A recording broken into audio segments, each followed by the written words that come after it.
Well, good morning, everyone, and I'd like to call to order our special meeting for Wednesday, November 25th. The countdown, I guess, begins to the official holiday season. Thanks, everybody, for joining us for our first discussion with regards to the 2021 capital budget. Is there any disclosure of pecuniary interest? Okay, seeing none. I don't believe we have an in-camera session. I don't believe we have any communications. So with that, I guess I'll turn it right over to Catherine. And just before we begin, I want to, before I forget, because sometimes I do that, I just want to take a moment to thank Catherine and the department heads and Catherine's staff for putting this initial discussion together, and also for the input that counselors provided her so that we could have this. So Catherine, over to you. Thank you. I'm just going to share my screen to show the presentation.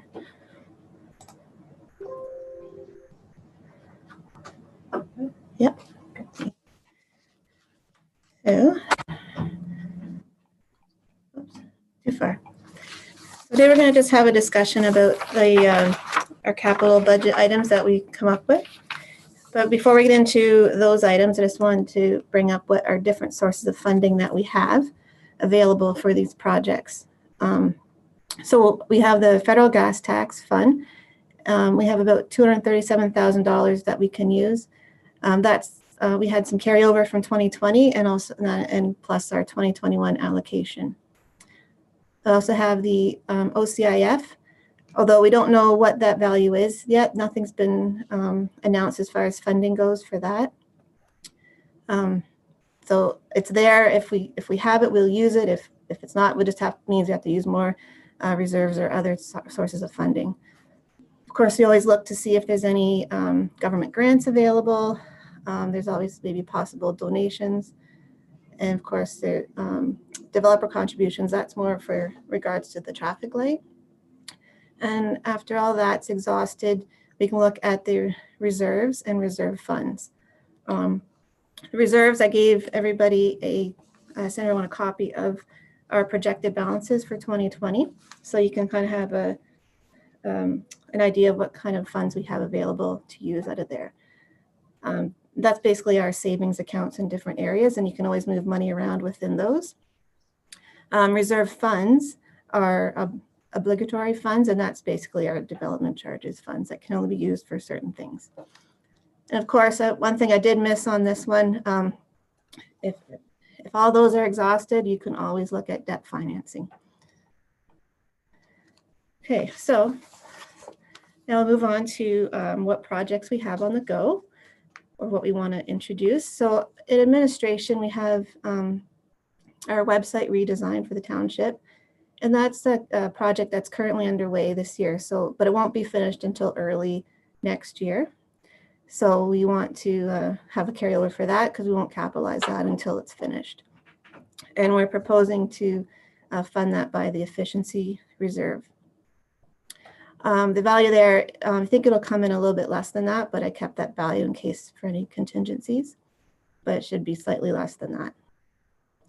And a new one we have for 2021 is to update our council chambers so that we can have equipment to live stream meetings. That came out of, because COVID, we're doing all these Zoom meetings and recording them and sharing them on YouTube. And it's we found that there's more public engagement and viewing of those. So we felt that we would explore adding equipment for the live stream. And that includes, of course, cameras and microphones, and of course, and a new computer and a workstation that'll be built in the corner of the council room so that the person running it can have a spot to sit and run the cameras and record the meetings. And we're proposing to fund that by the efficiency reserve. Is there any questions or anything on the administration before we move on? I can't see everyone, just have to unmute and speak up. Nobody's got, I just have a quick one just about the live stream equipment. I mean, we have the modernization and efficiency money, and maybe at some point you can just give us, Catherine, an update as to where we are with that and how much we've got in it.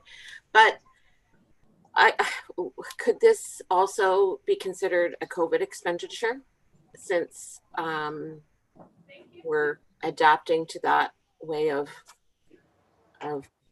managing meetings because of COVID? The one stream of the COVID money that we got without having to apply for can only be used for operating pressures. It can't be used for capital items. Right. Okay. So they can use it for minor capital items if you had to buy a laptop or something. Right. Okay. Yep. No, thank you for reminding me that. Sorry, forgot about that. That's okay.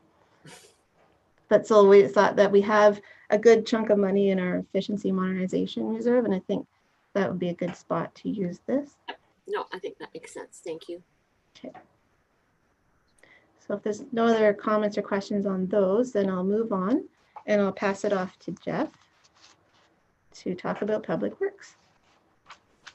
Thank you, Catherine. And through the mayor, we'll start in on the first one. And it's kind of it's a leftover. Well, it is a leftover from 2020 is the Frank Street. It's divided up into the three categories of road work, water, and sewer. I think we've already talked about this last year. It's back again, and so I won't put a lot of time into it. The only thing I would point out is that the road portion has gone up considerably since we originally talked about it in the budget for 2020. Water and sewer are close to being roughly about the same. Some of the information on the road work, I just kind of quite quickly, the storm sewer falls into road work, and there's a bit of storm sewer that has to be done there. We're looking at a little more paving than what we originally planned for in amongst behind the museum and over by the Donnelly Museum, and the roadway and the easement that leads back into behind that area.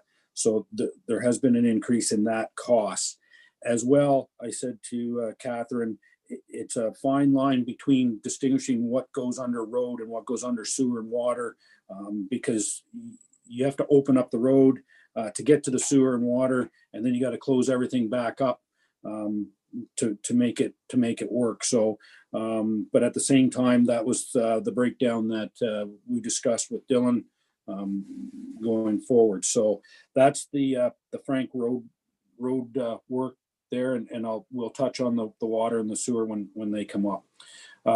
Another quick one is the traffic lights at Saintsbury. That's pretty much everybody on board knows that we have already collected the 100,000, and that when the lights are finished, then we'll be able to set that out for our portion of it. So the next one on my list, and again, the list is not designed for other than just talking about it. So if something were to move around, or I don't want anybody to think the list is meant to show the priority by any means. So the bridge, I have a bridge replacement in the system here. This is something new. So I'd just like to give a little bit of background on that. It's bridge number 11, which is out on the Roman line. It's a 1958 bridge, so it's 62 years old. In 2017, the bridge was flagged for needing repairs at that time, and that there was a note that said that further recommendation that further investigation be done at that time because it was showing signs of deterioration. In 2019, the bridge inspection was done again, and the flag, or what came up, was that this bridge needed immediate attention, not just in 1 to 5 years, but it came back as needing attention now, as the way it was presented.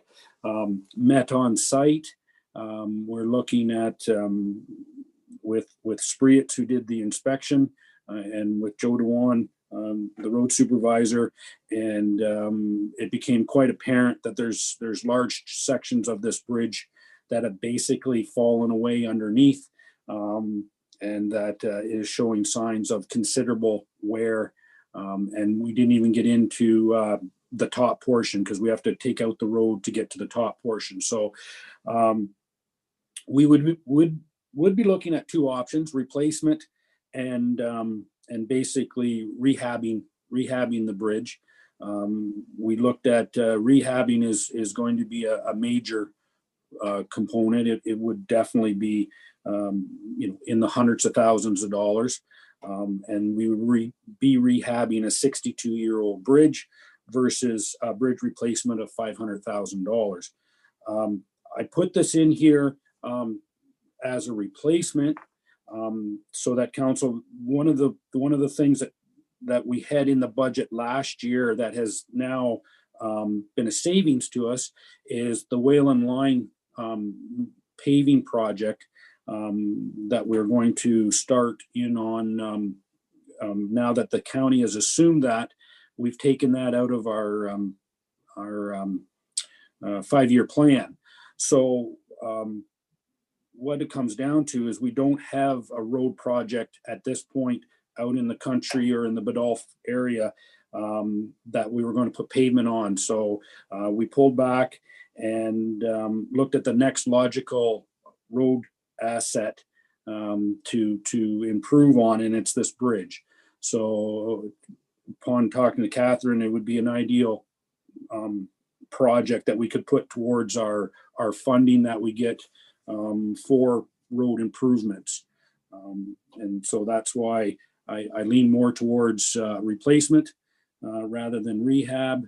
I think rehab is a short-term project on a 62-year-old bridge. I think in having said that, we get to expand it, make the road actually better, so farm equipment can get up and down it easier, and that sort of thing. It just improves the overall use of the road. Also, if we replace it with something that's designed a little better to today's equipment and that sort of thing. So that's the bridge that's on there. And I'm sure there might be some questions on it. So actually, Jeff, can I just interrupt? Because there is a question. Daniel's got a question, but what I might suggest to everybody, if you're okay with this, because I was going to suggest maybe waiting until the end of your list, but your list is fairly significant. So maybe just if council's got a question, just to politely interrupt, because we can't see everybody's face. I think if you're okay with that, Jeff, and the rest of staff, then maybe can we handle it that way?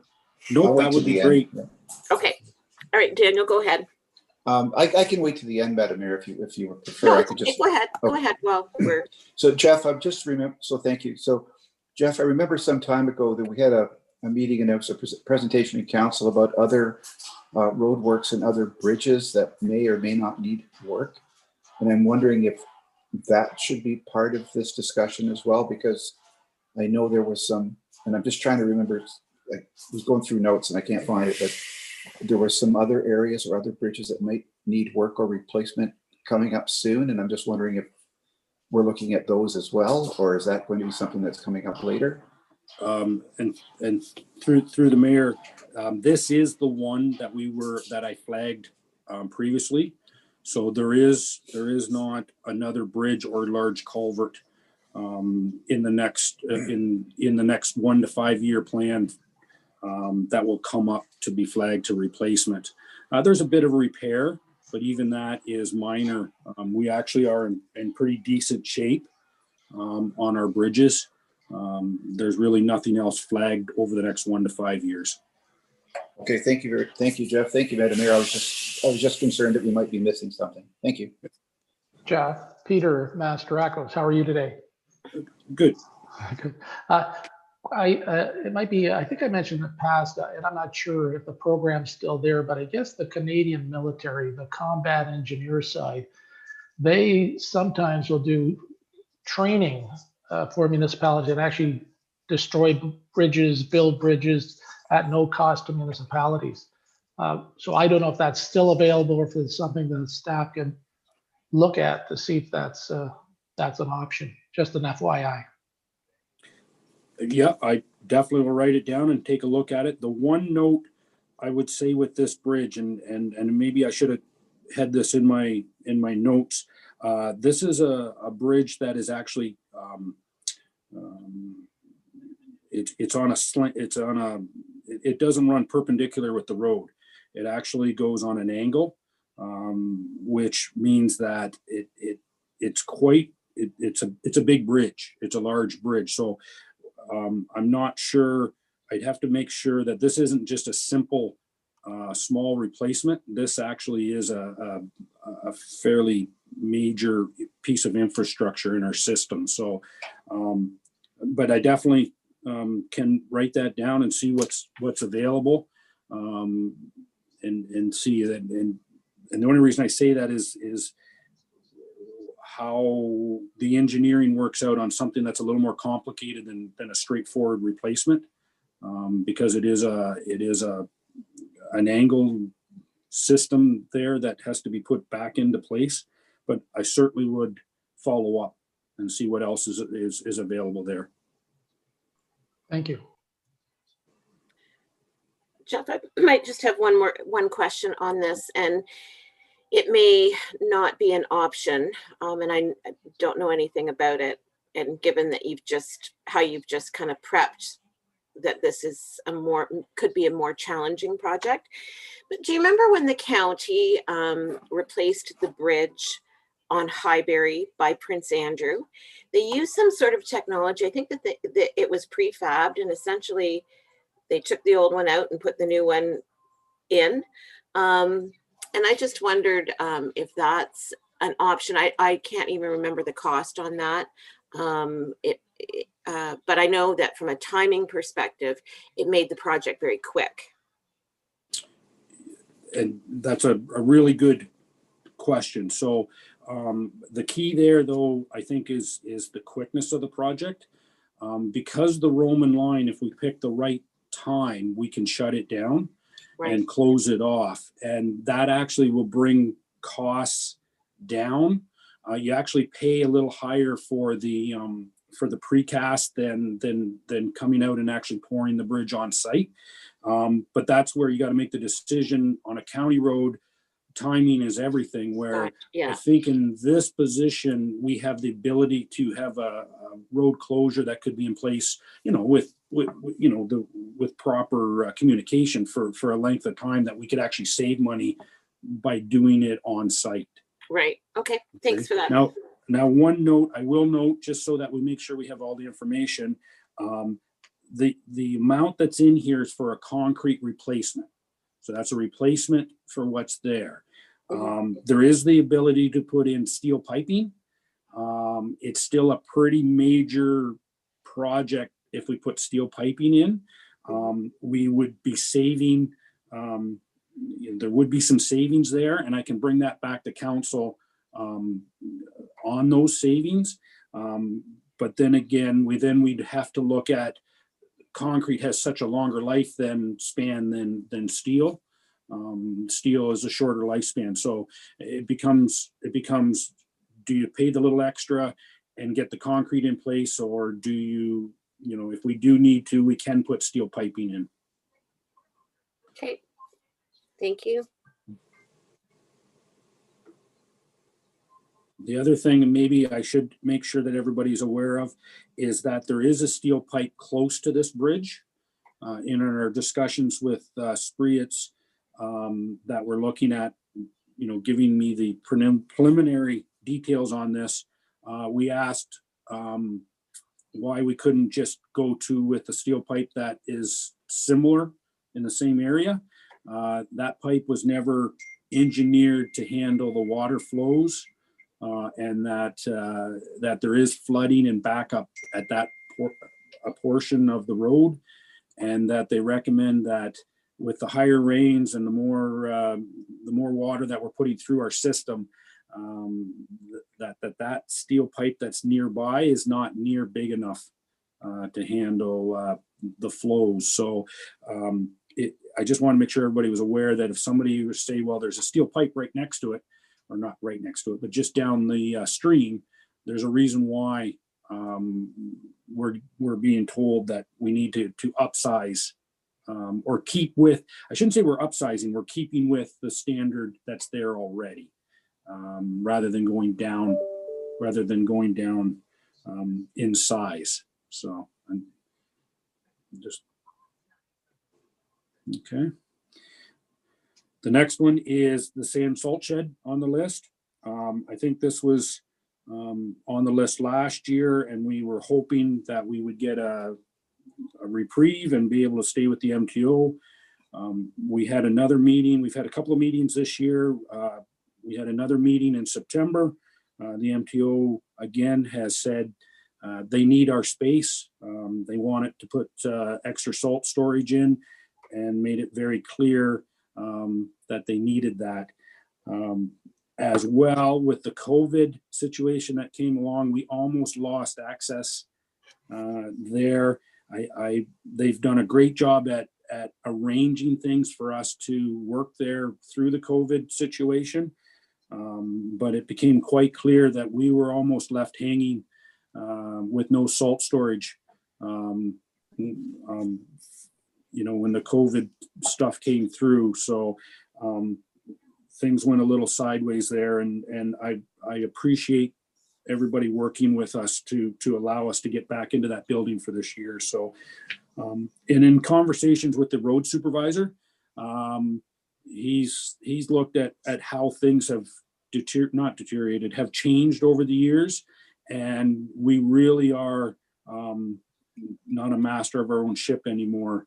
That he really recommends, and he was a big supporter. He was against it, but now he recommends that we move towards having our own storage. And with the costs that are being increased every year by the use of the sand and salt shed on the corner of Roman Line, it's becoming that we'll actually save money to the taxpayers if we do have our own storage. And with the reduction, with the Wayland line reduction, we certainly have cut back on the need of how big of a space we actually need. So I've introduced that back in at 100,000. I would hope, and the hard part is everybody's so busy right now that I can fine tune that estimate better. And we're also looking at ways to fund that through other means rather than tax base, just because part of this problem that has shown up is through the COVID situation. We can't share any of the facilities down there, and we have to follow a lot of protocol now just to get a load of sand and salt out. Not that it's not working, but it certainly it could change things if there was a further lockdown. That's quite evident. So, hey Jeff. Yep, go ahead. Just what is the charge, regardless of salt, just being able to use the facility, then just for rent, say, for that facility? So one of the biggest, or is it built into the salt price, or what do you feel if it's built into the salt price, what do you feel the rent is to have that building? So there's a couple of different expenses. One is we don't use any of the salt there anymore. We actually buy our own salt, which I think is a good thing, because it's a commodity that's getting harder and harder to control. But we do use the sand from there. And right off the top this year, we now pay a 15% premium on that. So not that we use a lot, and sand is certainly not an expensive commodity. But 15%, we can easily find, there's lots of sand in the area that we could easily be buying our own and save 15% on that commodity. It would probably end up being in the neighborhood of 15%. We'd probably end up saving a couple $1,000s a year right there, just by buying our own sand. But what we do get charged for is the use of the loader to load our vehicles down there.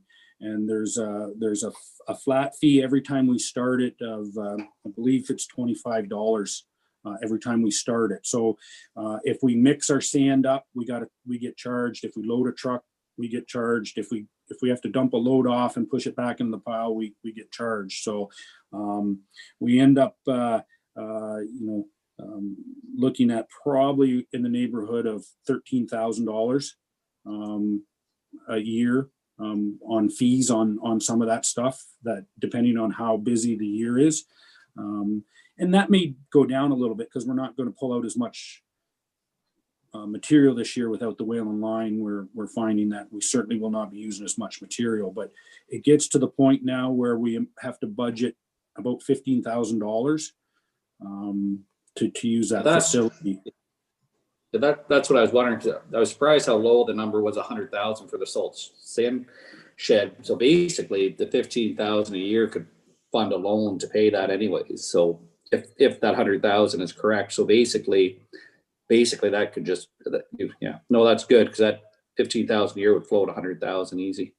Yeah, and again, I want to make sure that, there is wear and tear on our loader backhoe that we're saving. Like, there is some savings there, but at the same time, the taxpayer does invest in a backhoe loader that we do have, and that we could be using it maybe more efficiently than we are. So, but I think the real kicker is the road supervisor. When I first talked to the road supervisor, he was not in favor of a sand storage facility or saving money and trying to work together. And after the last year and a half of seeing everything that's come down, and seeing that the chance of us losing or being told what to do, and it's a pretty major item that we need. He's on board, and he's recommending Jeff for myself to look into this. So that to me tells me something that I think we have to be our masters of our own ship on this one. Do you see any benefit of the county using that potentially at our township office and being able to bill them out? I can talk to the county on that.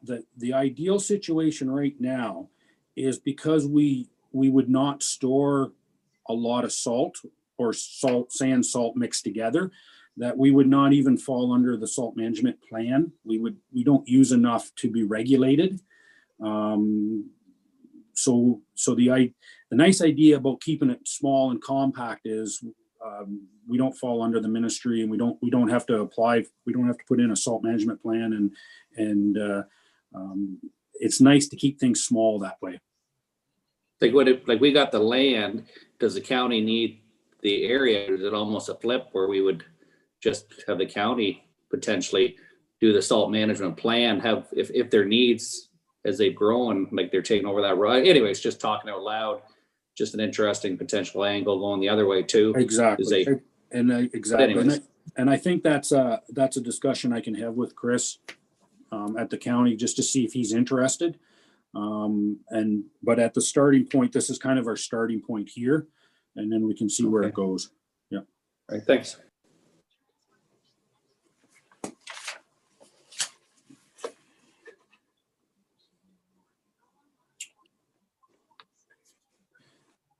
The next one on our list I'll just talk about is engineering for road projects. And this is something I think I touched a little bit on last year. Is a lot of the time, the ideal way to do things is to do the engineering up front, and then take it to tender and put it into budget the following year. That way, then you have a more precise idea of costs going forward. So in this budget, I have put a little more engineering in than what normally would pop up, but there's some interesting projects that are going to come due if we want them to. So one of the things before we get started is that the county has released their 5-year program, and they have Saintsbury in for upgrades in 2022.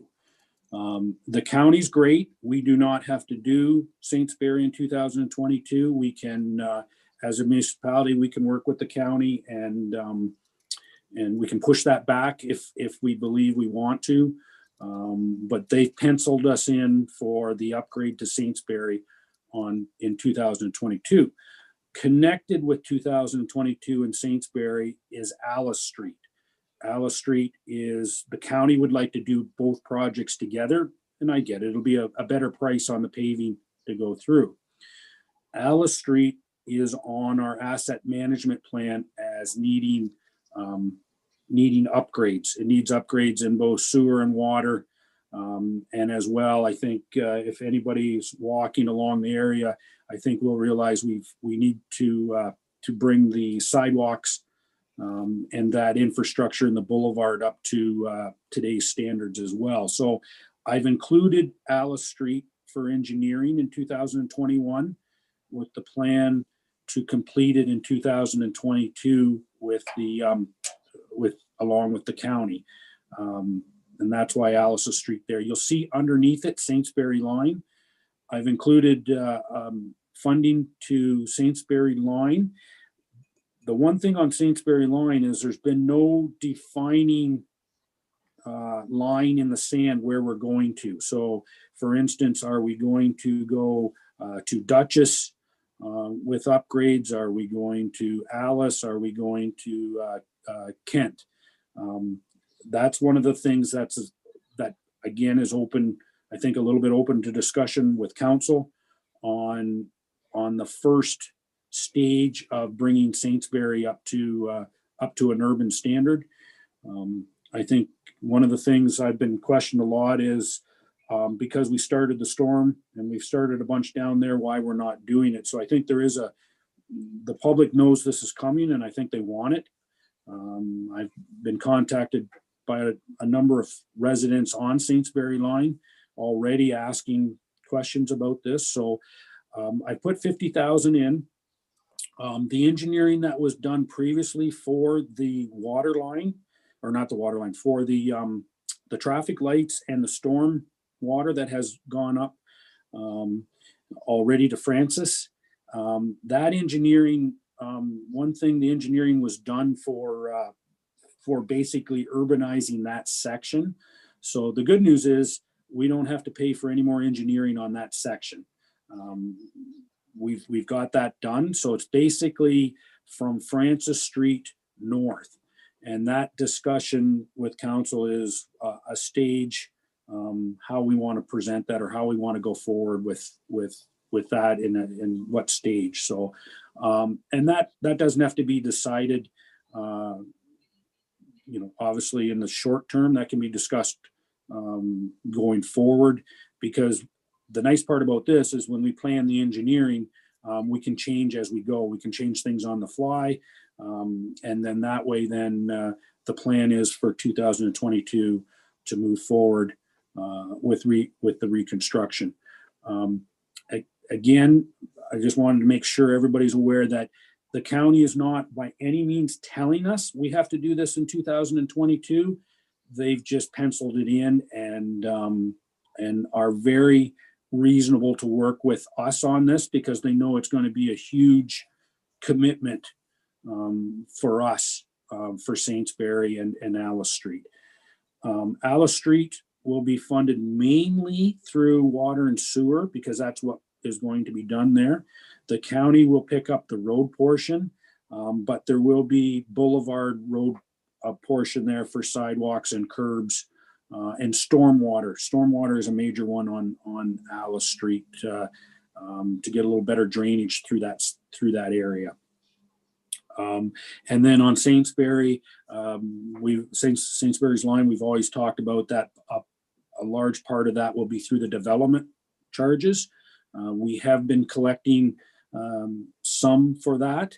I think we need to get the engineering done and reevaluate our development charges based on our engineering, and then move forward with maybe a more precise development charge based on what we're going to do there.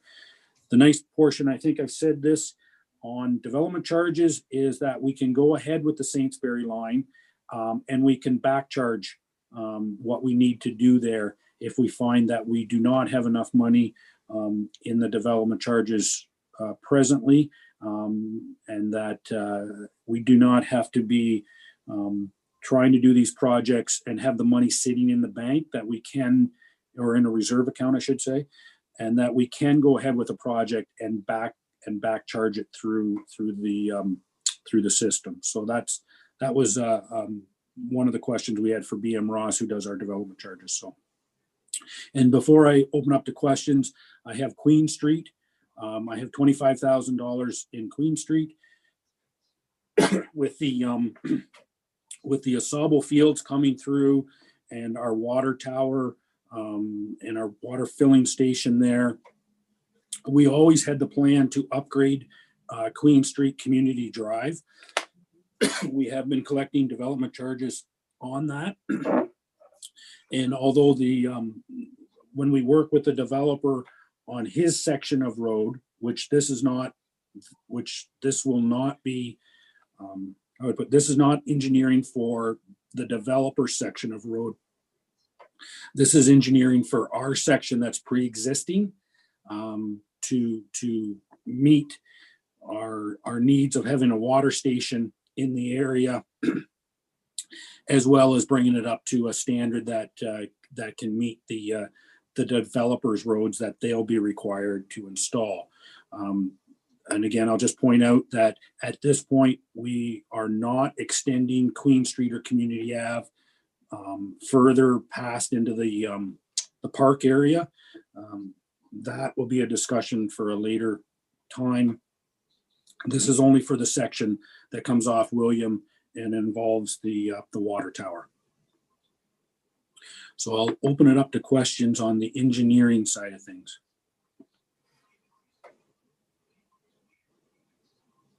I've got, did somebody else have one before I jump in?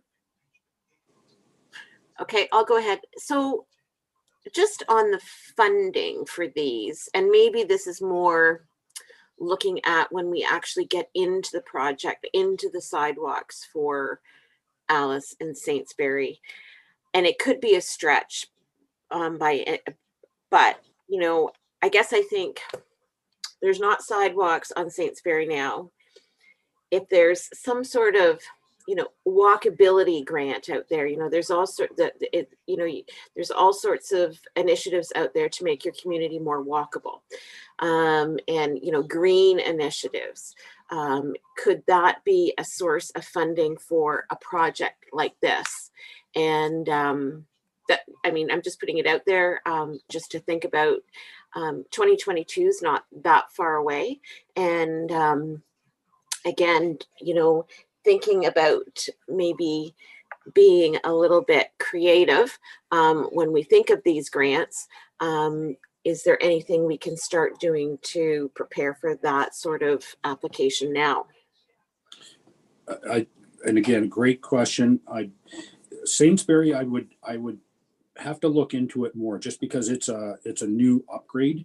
But with Alice Street being existing, I think we have a great case there of bringing up a standard of sidewalk that not only is the condition, but the accessibility aspect of Alice Street is just not there at all.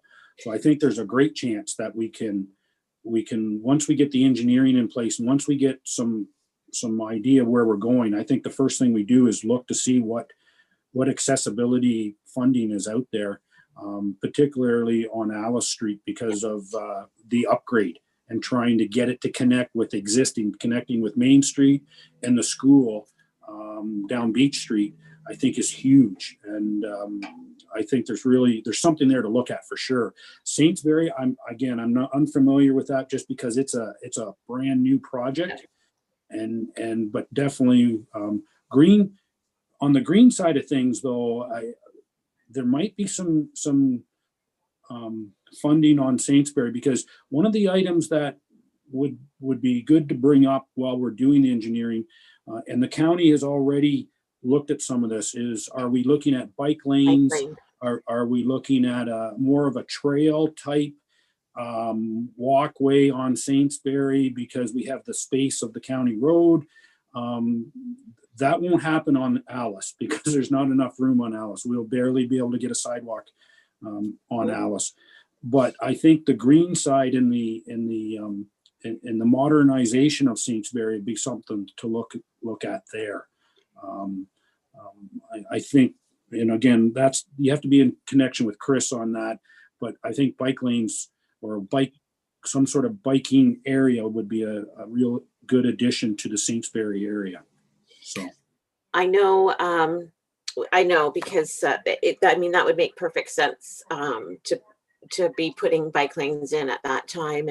And I know that, again, creatively, how does that fit in to COVID? I mean, the bike lanes, that sort of thing, right? So I think there's certainly opportunity for us to look at some partners that can help us with the funding. And I did have on Alice, I'm glad that you brought up the accessibility because it's not a long road. That might be a great use of some accessibility dollars. And if sidewalks likely probably only on one side of the road for Alice, are they a more accessible product? So yeah. yeah, I agree 100% with that statement. So okay, the next on the list, we have a citywide software package here, and this is something I'll talk a little bit about because obviously there'll probably people be saying, "What the heck's going on here with this?" This is something new. So it started with asset management. The asset management requirements are being upgraded again for 2021. We're going to be required as municipality to bring up the next level in the asset management plan this year. But ideally in 2023, the province is requiring all municipalities to bring their asset management plan up to cover all assets, not just their core assets. They've actually said that we want all municipal assets as part of your asset management plan by 2023. Now, we have the choice what we include in that, but we have to be careful because what they're doing through the funding is tying asset management to the funding. So one of the first questions when applying for a grant or funding is where does this fit into your asset management plan? So it's great to talk about bridges and it's great to talk about a road and a water tower. But this also, keep in mind, this has to also include any buildings, skate parks, pool, anything along those lines. And a bit of it is our choice.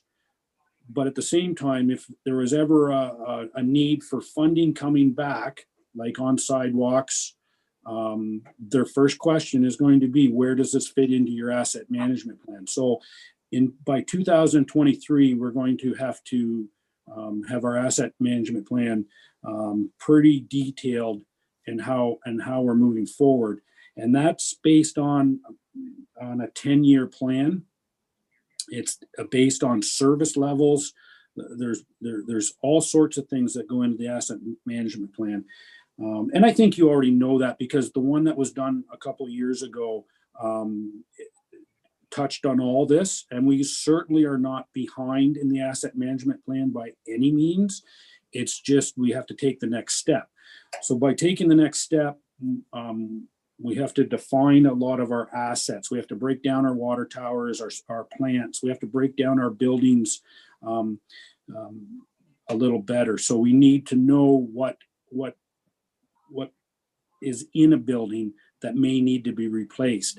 For instance, a lot of municipalities are putting down like their HVAC systems, so that if for some reason we lost our air conditioning and our heating, we should have that as a portion of the office building. So we know at some point in the future, what that replacement value is and when it should pop up, and how we have that in our asset management system. So having said that, Citywide provides a software system that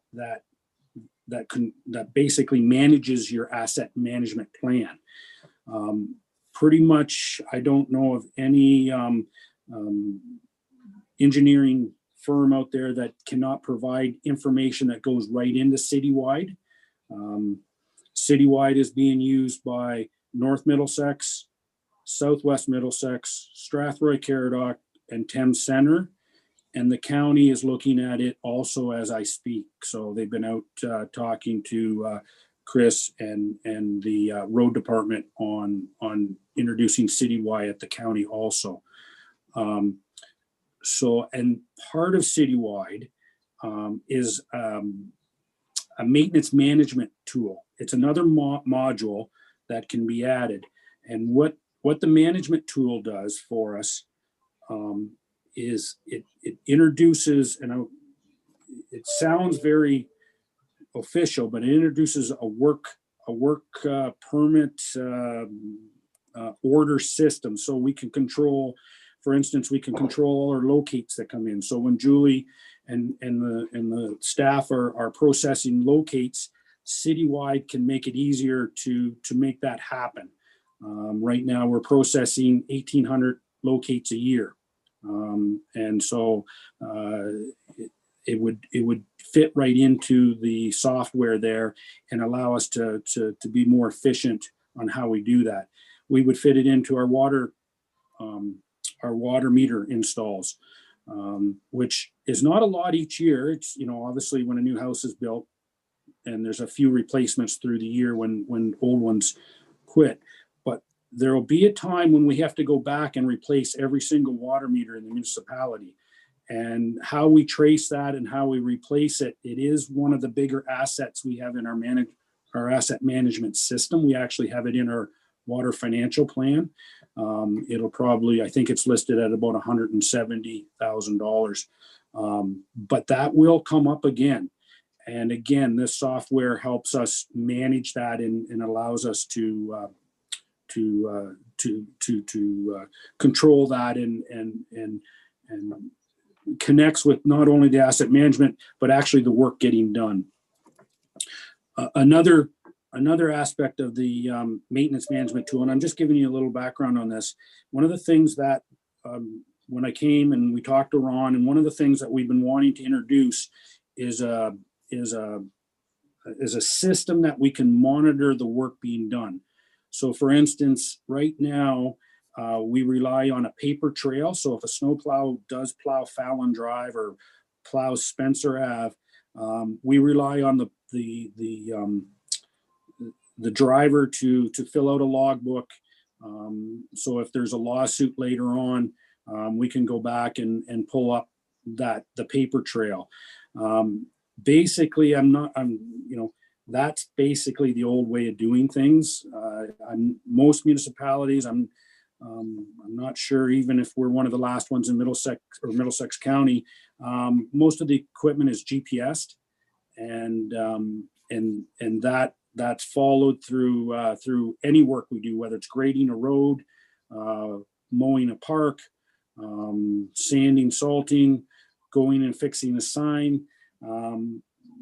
Basically, everything's getting GPS now and followed, so that when someone says, when was the last time you replaced this sign, or when was the last time you actually patrolled a road, because we do have to patrol the roads on a regular basis, you can say, oh, right here on such and such a day, such and such a time, we were there, it was such and such a conditions, and we were going, east, west, and that sort of thing. So included in the maintenance management tool is the ability to do that.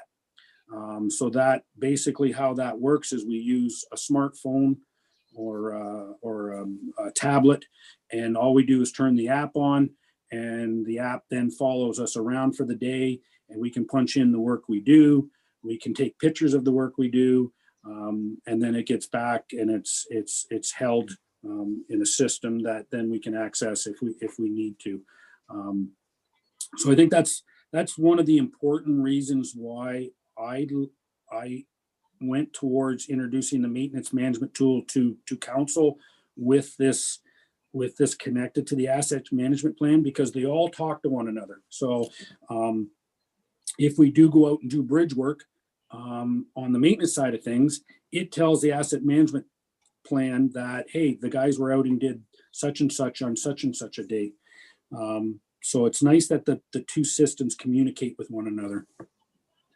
And one of the other final things I'll just point out, and Paul really liked this. So it also follows complaints. You enter the complaints in through the system, and it'll follow the complaints through the years, so that if there's a constant problem, say with a complaint on a property or a ditch backing up or something, or a sod replacement, we can actually go back and trace back very easily complaints, and then follow up with complaints on the same system. So that's another ideal that we like about this. And then the last thing, I just wanted to make sure that everybody was aware that this would be used by everybody. It's included in public works because it affects my department the most, but we will use it under roads, water, sewer. Paul would use it under parks and rec, and Catherine would have access to it for the asset management plan, and and looking at depreciation and actually using it through some of her needs through creating documents on that sort of thing. So she too was also very interested in the benefits of having a system like this. So it is meant to be for the township wide, even though it's listed under public road or public works, just because my department would use it the most. And then I guess one of the last things is, this is one of the benefits, I think, or one of the reasons why we got the efficiency money, is they want municipalities to start looking at things like this. Right now, we're very dependent on a paper trail, whether it's through lawsuits or asset management plan. We're very much based on a spreadsheet type of thing. So this actually is one of the reasons why I think there's efficiency monies out there. So that's the reason why we put this as, if it does go through, as funding through the efficiency side of things. So I'll leave it at that. Jeff, Peter Masterakos, a question on the citywide software. Is there a great idea? Is there a monthly ongoing cost? Yeah, great question. So the 75,000 is the big one. So what that does is it gives us the software and the setup and the training. And then as we go through year to year, there'll be a monthly or a yearly subscription to the storage of the information. So they'll store it in the cloud for us, and then provide it to us and run the system for us at a yearly fee. And I think Paul, if maybe Paul's available, Paul sat in on it. Paul, what was the yearly fee? I think the licensing was around 3,000 per module. I'm trying to remember too, Jeff. It was either 2,000 or 3,000 per module. Yeah. It was on 3,500 annual support and maintenance. Yeah. So that would be, we would look at two modules, the asset management and the maintenance management module. So we'd probably be looking at about 7,000 for the year as a yearly fee with this. No, it's an excellent project. I was at a conference a couple of years ago where Cowan Insurance was there, and I said, what would be the best, best to add as a municipality to a system like this, with the tracking, monitoring for their side on liability, and if liability happens, you have a record. And they talked about, not to go too far, but Walkerton and how the employees actually doctored the logbooks, pre-filled them that they actually did the work many years ago, which caused the issue in Walkerton to happen. So this is, not that, but this is a great system to track, and leaves it out of the hands of the employees. It's automatically done. So it creates efficiencies, I think, in the workplace. Thanks, Jeff. And just a kind of a follow-up a little bit, just so everybody's aware, this is actually a software company that's actually out of London, Ontario. So it is supported locally. And number two, with most of the majority of the county on this one, it allows us to integrate our system. So for instance, when we rate a road now in Lucan Badolf, we can compare that to Southwest Middlesex. If we want to find out how much money we're spending on a certain item, we now then can compare it to say Thames Center. It allows the systems to talk to one another with the same information, which is the reason why I recommend the citywide. There is another platform. Middlesex Center actually uses we haven't got a lot of information on Middlesex Center on their platform, to be honest, but they were looking at an Australian version. But yeah. I'm not sure. The nice part about joining your neighbors is that when we work together on stuff, we're all talking the same figures. So my recommendation is the citywide. If I may, through you, Madam Mayor, just an additional comment from a Parks and Rec side of things. Can you hear me all right? Sorry. Yep. Okay. Yep. On a Parks and Rec side of things, for our inspection reports, a really key aspect to that is right now we do a health and safety inspection. We then create a deficiency, like they're two different sheets when things need to be addressed. With this program, it allows my staff to do their inspection on, say, like a tablet or an iPad. And then if there's a deficiency at all, they can take a picture of it and it will automatically notify myself or Jeff, whoever the administrators are. And that way we can make sure it's getting done and it's all documented for us to pull up at any time. And we can associate that with an asset. So it all ties everything together. It's really great for that. Very cool. Very cool. I think I'm not going to echo or repeat too many of the things that have been said, but certainly it's a no-brainer. This is about as the best reason for using the efficiency money as I can see from what you've explained. I guess one question would be, and I know that you said who is already using it in the county, or are they just presenting to the municipalities? So in the county, North Middlesex brought it in. They're using it as of this year. They just introduced it in 2020. Southwest has been using it. Southwest Middlesex has been using it. Thames Center has been using it, and they're upgrading it to more modules. They're actually expanding their system. They're actually expanding it more in this year and next year. And the county itself are just looking into the benefits of it right now. So I know for sure they were just meeting with the roads department on Tuesday, I believe, to go over their patrolling, their GPSing and patrolling and work order program to see if that was appropriate for them. Right.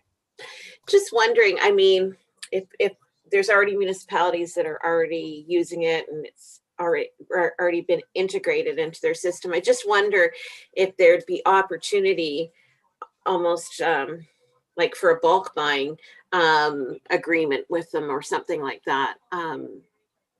Maybe not, but just trying to see how it can still benefit them if we're all on the same platform. Madam Mayor, I'll make a note, and I really think probably I'll talk to Chris about that, because the county will be the ones that if they are going to go forward, we might be able to say, hey, look, can we jump in here and see if we can come up with some savings on, particularly on the purchase of the software. Mm-hmm. And maybe that we don't really get a break on the yearly fee, but on the software, if we can join up with them and say, look, we're going to work together on this. I definitely will make a note of that and see where Chris is on that. So. And then certainly, since, I think that's great that they're a London company, and, should we be able to work something out with them and move ahead with this? Like, I think that's a great news story. And when it comes to communication, I think we should jump all over that, because what a better way to support local. Yeah, I agree. I agree on that. Jeff, just a further question, Peter here. Is this part of Public Sector Digest, the software? They produced it, is that correct? Yes, so that's Right. you're exactly right. That I think that's changing. The names of the has changed a little bit, but you're exactly right. Yep. Right, and I think that as a municipality, I think we've worked with Tyler Sutton there before. I think Ron has contacts with them there too. So there might be some history to help in that for the pricing.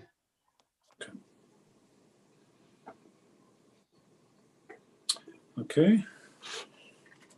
Let's see.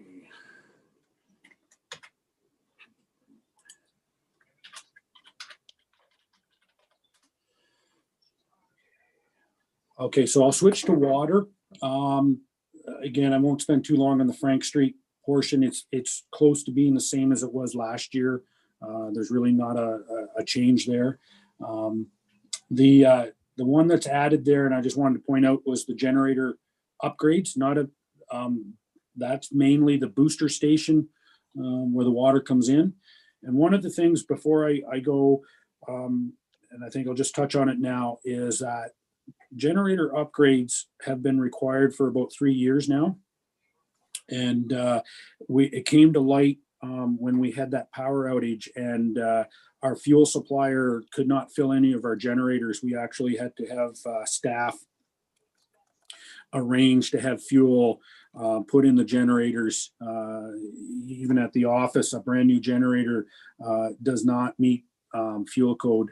There has to be a few upgrades, very minor to the office, but because they're not done, the fuel carriers cannot fill them anymore. So this year I've put in generator upgrades through the system. So I will touch on the generators that really stand out in the upgrades. The office one is very minor. Public Works Garage is very minor. There's a couple other stations that are very minor. The generators are in great shape. On the water side of things, I do have about 50,000 in the budget for generator upgrades, and that will include the booster station. We need to do a bit of work there for ventilation and exhaust and fuel. And there's a small portion there for the water tower. One of the things that has come to light, and we're going to work together with Fire and Quadro, is that all three of us go down to start a generators up at the water tower. When if we could use one generator, we could energize the water tower. So we're going to work together on that system. Quadro said they're interested in putting their funds into it, and Middlesex Fire has also said they'd be interested in funding some of that. So a small portion of that is to upgrade the water tower, but we're kind of working as a group under it. So just a note, I guess, as we're talking about water systems, I will, one of the things we're going to do this year, just so everybody's aware, is I'm going to do a water tower inspection. That includes, we're going to inspect the tank itself. It's done every 5 years. That comes up. It's not a huge expenditure, so I don't put it in the capital side. It'll show up in operations. But one of the other things we're going to do is inspect the water tower for the outside to see how the paint and the exterior is holding up. I would assume in the next couple of years we'll have to introduce a capital project on the water tower for repainting or refinishing. But obviously that'll come up later on. We'll do an inspection this year. So if anybody asks, they see a little bit of rust starting to come, then we're going to look into it. So.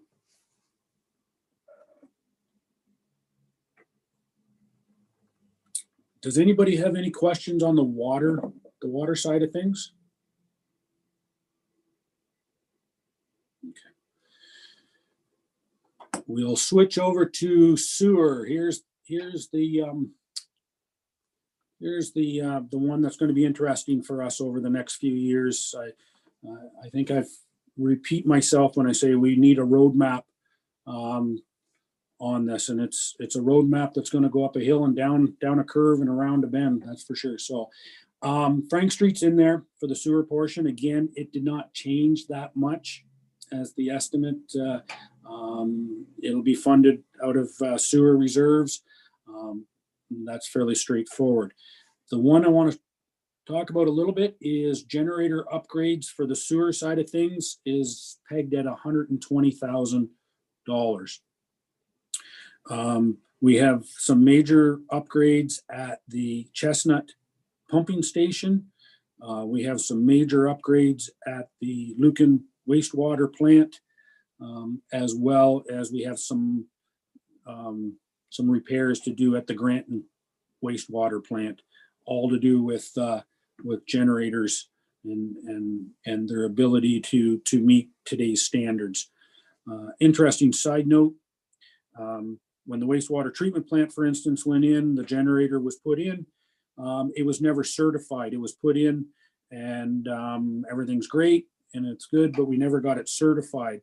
And if you don't get a generator certified, it doesn't fall under any grandfathering clauses. That means it has to be to the standard of the day. So as standards change, you have to provide certification on a generator that when it was installed, it met conditions of that time. We have not certified any of our generators in the system. So there's generator upgrades of about 120,000 that will be done, and we'll look at this as a function of throughout the year as we go, because the Chestnut, I'll talk a bit more about the Chestnut pumping station. I think the generator and the Chestnut upgrades can be done together. That had been talked about when Dave Kester brought forward the Chestnut pumping station. That was in his plans already. And again, these upgrades are not a surprise. Aqua knows about them. They've been well documented. So does anybody have any questions about the generators? I just have a question just on the certification of them, and why wouldn't we certify them? I think to be honest, I think the gist of that is at the time, no one really thought it was a big deal. We put the generator in, it meets the needs of the day. Everything's running great. But every time we get more rules around fuel storage and fuel handling and fuel filling. I don't think anybody really thought realistically how far we would go. And in fact, when you look at the office needing upgrades already, with a brand new generator in, I mean, the codes are changing considerably. For instance, the office one is about a catch. Now, when they go to fill it, there has to be a catch system so that if we happen to dribble or spill something while we're filling it, it's caught and doesn't land on the grass. So honestly, I don't think anybody saw the codes becoming so strict that they are now. And no one saw the need of certifying. So that would be one of my suggestions as we go forward with this, is if we do the upgrades, we get the certification. Okay. That was my next question. If you upgrade, can you still certify? So you're upgrading or you're certifying at what you've upgraded. Got it. Yeah. And I think there's been a lot of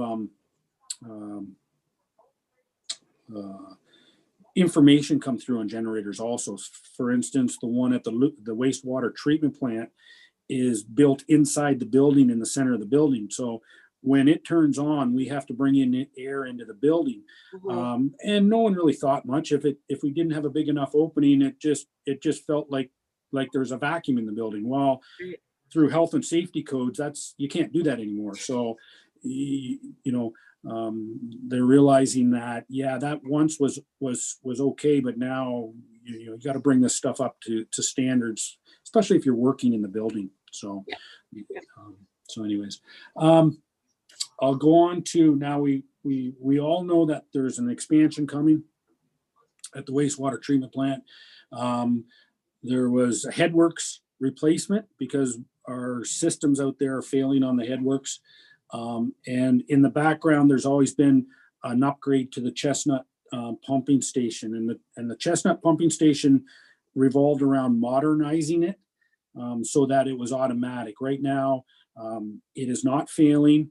There is no problem with the Chestnut pumping station other than it's all manual, and that there's a lack of monitoring and control. So I'll touch a little more on that when I talk about the Chestnut pumping station. So we just had a meeting with BM Ross to give us an update on their master servicing plan, and it became quite apparent that that the expansion needs to start right away. Obviously with approval of council, but that their forecasts of an easy go lucky expansion has now gone to, no, we need to trigger this come January or right away. The expansion has to start. So having said that, in my discussions with them, then how do we move forward with the headworks? And it became quite apparent that you're not going to start two projects at the same time. So unless the only thing that will affect the headworks, hopefully we could still get funding coming through on the headworks. We're still waiting on word back from the government on that funding. Our fingers are crossed. If that comes through, that would be wonderful. But this expansion in headworks will now become basically one project, and we need to start that project come the new year. And BM Ross has listed $100,000 for 2021 as for engineering and starting the process of the ECA on that expansion and headworks project. I'll stop there before I keep talking, and maybe some people have some questions on that, what I've just said, because that's a lot. That's a big statement right there. Any questions for Jeff?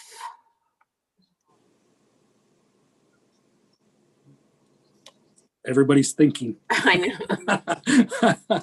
So obviously, we're not making any decisions here. Yeah. There's going to be lots more information come through on this. I've asked for more information from BM Ross on capacity.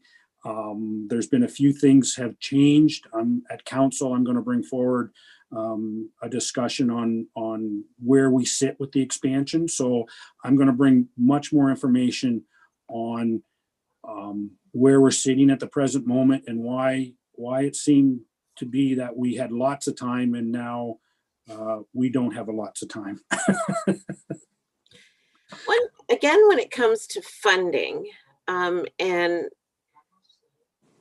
I can't remember if I'm right on this, but because it's an expansion, sometimes some of the funding streams aren't, we wouldn't be eligible. And I guess, I think we have until the end of the month. Is that something that we should be talking to the ministry about, when the province is thinking about expand or about infrastructure projects to assist municipalities, much like the arena discussion, when we started having those discussions with the ministry about funding these sort of projects, we went back in history. We spoke about how the arena had initially been funded and that where that money had come from, and now what was going to be expected for the municipality to keep that piece of infrastructure going. Is that a reasonable discussion to start having with the ministry to say, you know, we've built this facility and we've been maintaining it and we've been doing all of these things and our community continues to grow and we do have development charges, but you know, are there dollars in your infrastructure programs that should be you know, included in these sort of expansions? Because we're not going to be the only municipality across the province that has to go through something like this. Yeah, and again, I'm certainly would look for direction from more than just myself, particularly BM Ross and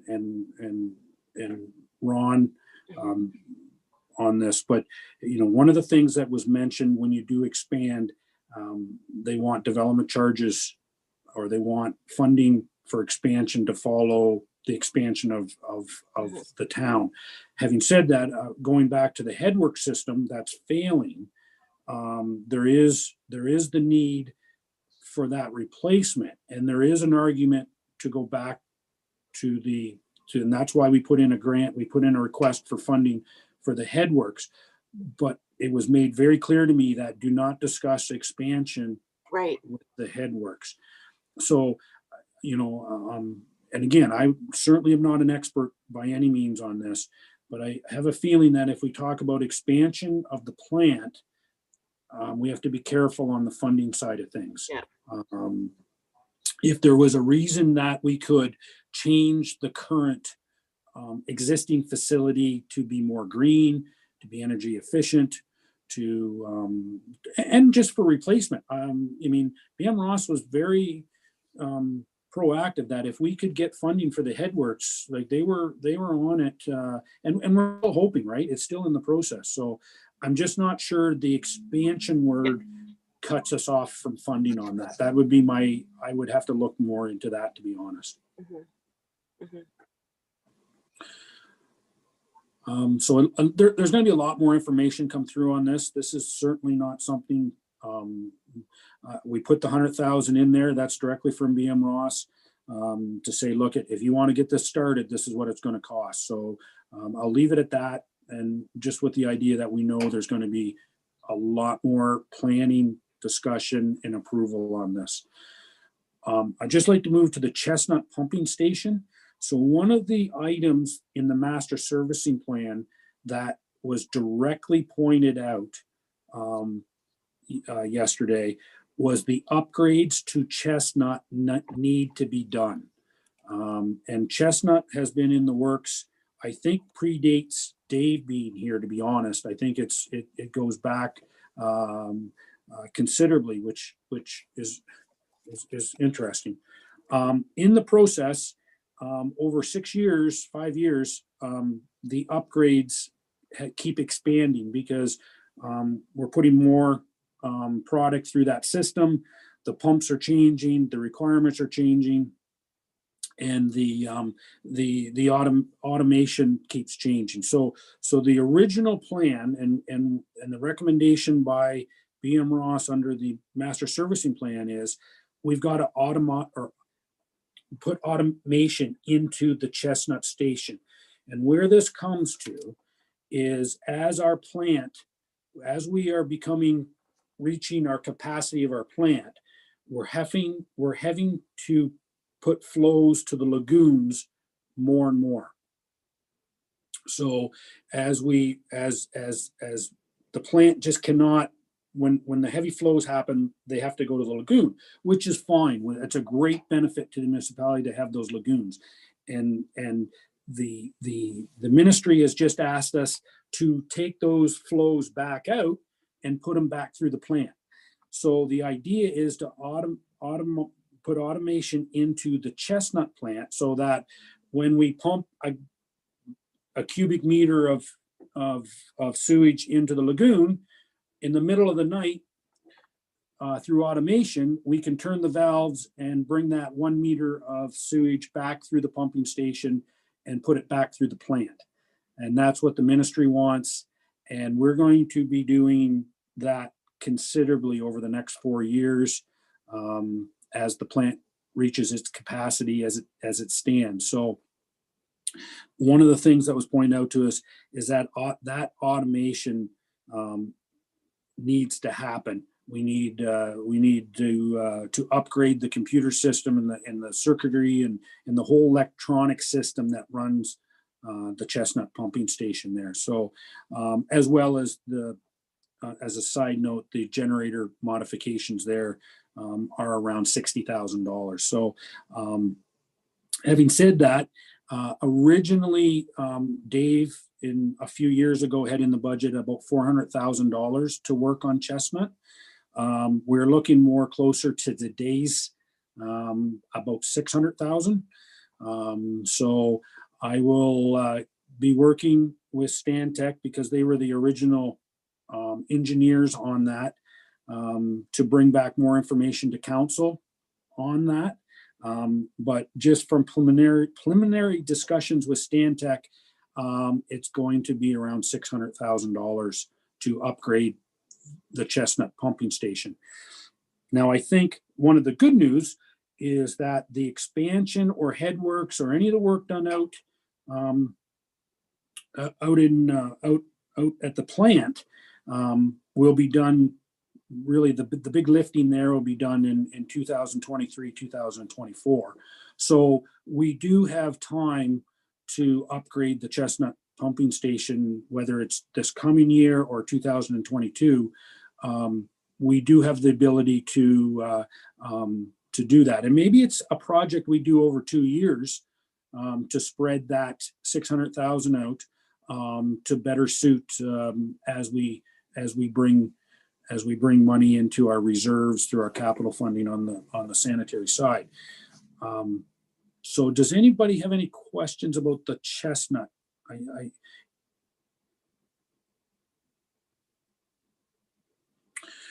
So just a final comment on the sanitary side of things. You can see with Chestnut, the headworks, the expansion, Alice Street, not so much Saintsbury because there's a lot of the sanitaries already there. That's not going to affect that side of things. And even to a point, Frank Street, if we go ahead with Frank Street, there's a lot of money going to flow over the next 5 years on sanitary. So Catherine and myself have talked that we're going to really nail down the water and sewer budgets. We'll be looking at revenues, costs, operational. And so when we go to talk and when we bring those budgets forward, we're going to try and fine tune those so we have a really good plan at how we're moving forward with all this. So.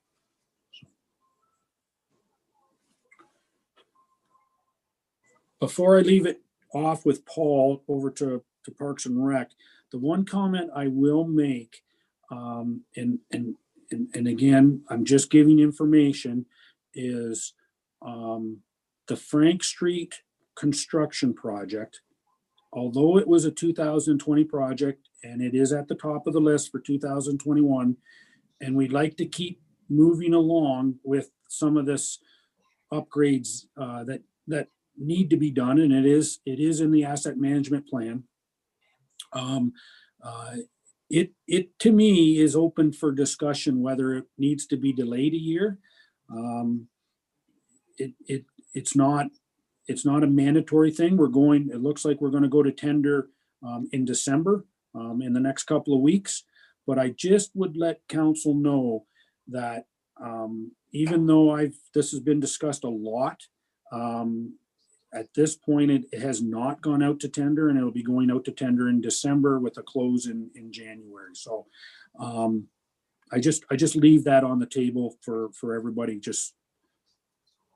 I just don't want anybody to think that Frank Street is a foregone conclusion. And I guess the question would be, why delay it? Just from a project dollar figure, if we were looking for ways to manage projects or manage dollars, that would be the main reason for doing that. That would be the only concern if we did have a concern on the dollar side of things. But even with the increase on the road, on the road side of Frank Street. I think we have a carryover from last year because we didn't spend it. Right.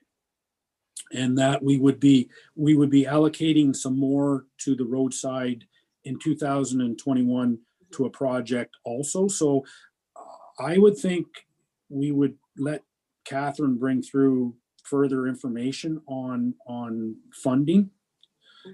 I don't, and with the sewer and water being the same as they were, I think we're comfortable with that. So yeah, no, I'm not recommending. I think we can move forward with Frank. I just want to make sure council knows why it's in these discussions that are you throwing that out there, Jeff? But it's already been decided, but I just wanted to point that out. Okay, thank you.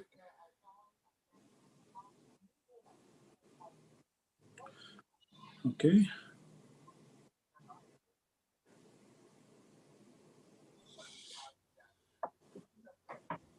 All right, is Paul gonna be next? I guess, Catherine. Yeah, if Jeff's done, then Paul can move on. Oh, sorry, Catherine. Yep, I'm good. I've had enough. Thanks, Jeff. Thank you, Catherine, and through you, Madam Mayor. Parks and Recreation, we have 2 carryover playgrounds. They were simply, we wanted to have public input in them this year, but with COVID-19, that was not a possibility, and we were kind of waiting to see where COVID was going. As we are now, we're gonna go ahead and put this out for tender, and then maybe try and look at a virtual option. The public can have some sort of input into the playground equipment. Because I know when we did that at Market Street Park and Elm Street Park, it was quite well received. So those 2 are carryover items. The soccer field, obviously, we know this is ongoing. It's a work in progress.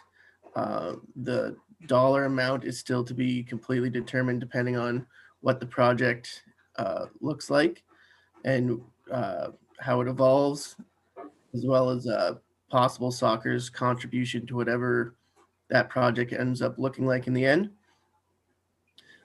Ball diamond lights, they've been identified on the asset management plan. There's obviously possibilities for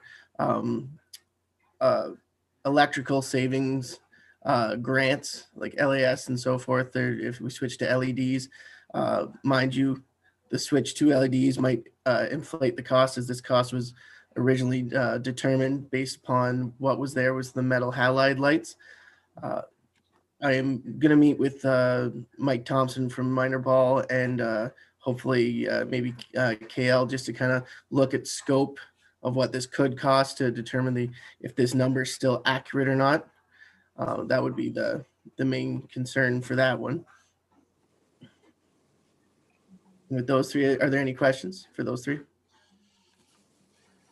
Hi, Paul. Peter Masterakos. The soccer fields, I know I believe the committee was excited to try to get soccer fields, another soccer field for the spring.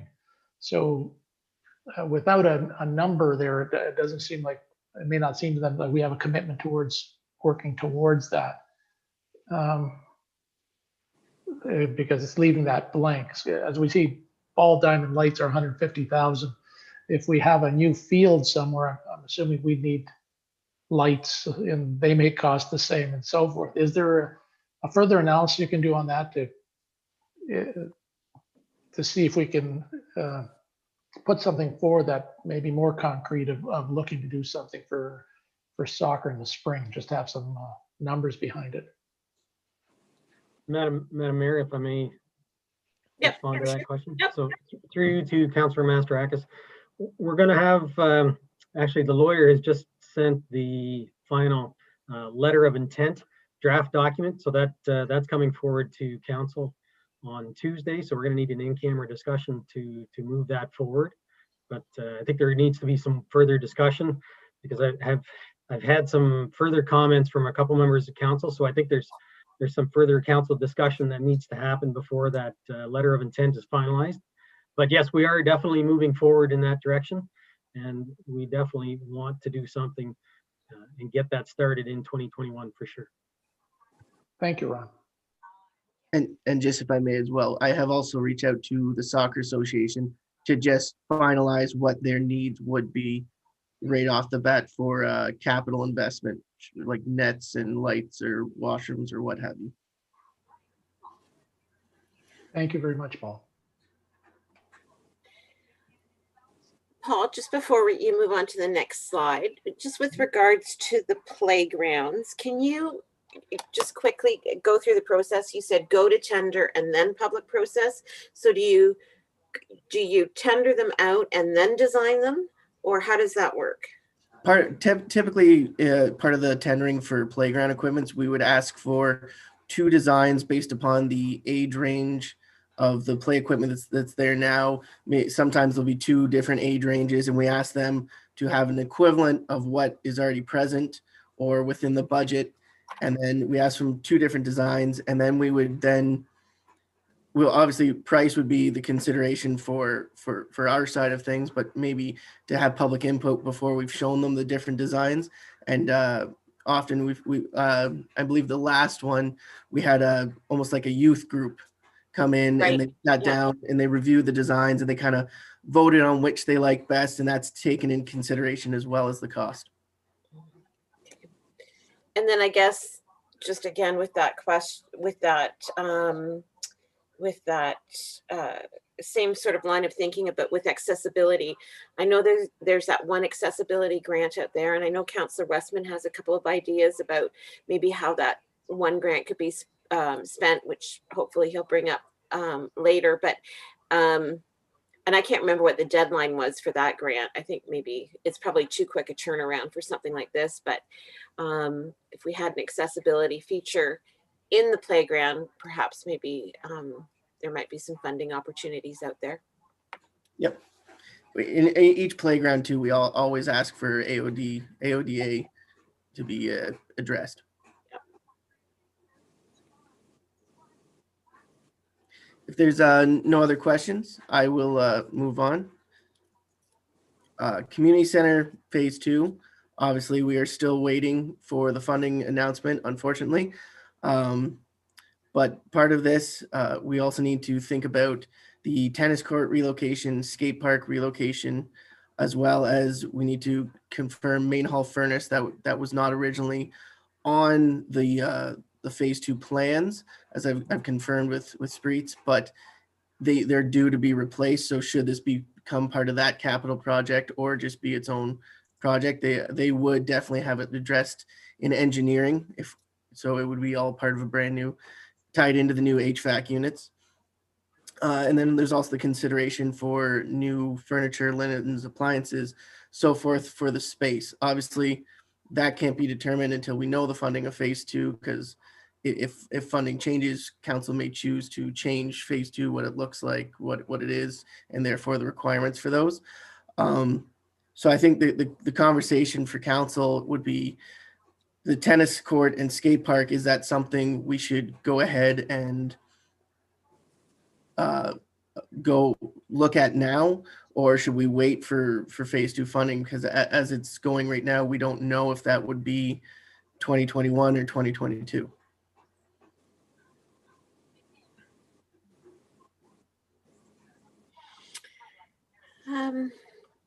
Any comment on that? I guess my initial thought would be, I think at the very least, staff needs to think about what that's going to look like. Where's that going to go, and start putting some options together. At the very least, I think that needs to happen. Yes, at the upcoming PRAC meeting, that's going to be one of the topics we'd like to address is location, because I think no matter what, whenever we decide to trigger this project, we need to know where that is, as well as the full cost. At the last cost for tennis courts, I believe we talked about this at a previous capital meeting in 2019.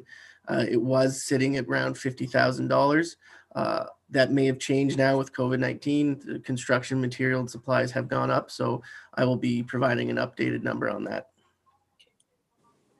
And then for skate parks, the other conversation, the one we have now at the arena is it's modular. It can be removed and placed in a new location.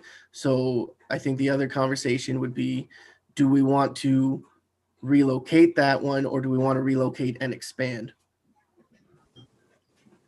And then based upon that, that's where we would determine the full cost of the project.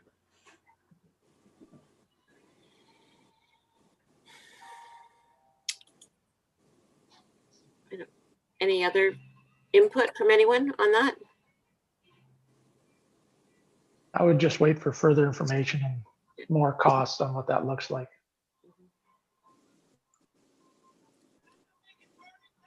Okay. I don't know, Paul, if this is where you want me to throw you a curveball or when we get to the wish list, but going back to the event that I was involved in last week, jumping in the newly renovated Dorchester Pool. I don't know if you've, I would encourage you, if you haven't gone out there, to take a look at it. I can't believe the work that they did and what a great facility it is. And in talking to the staff at Thames Center, certainly their pool seems to be comparable to the size of ours. And, you know, I know we've thrown around, you know, what to do with the pool.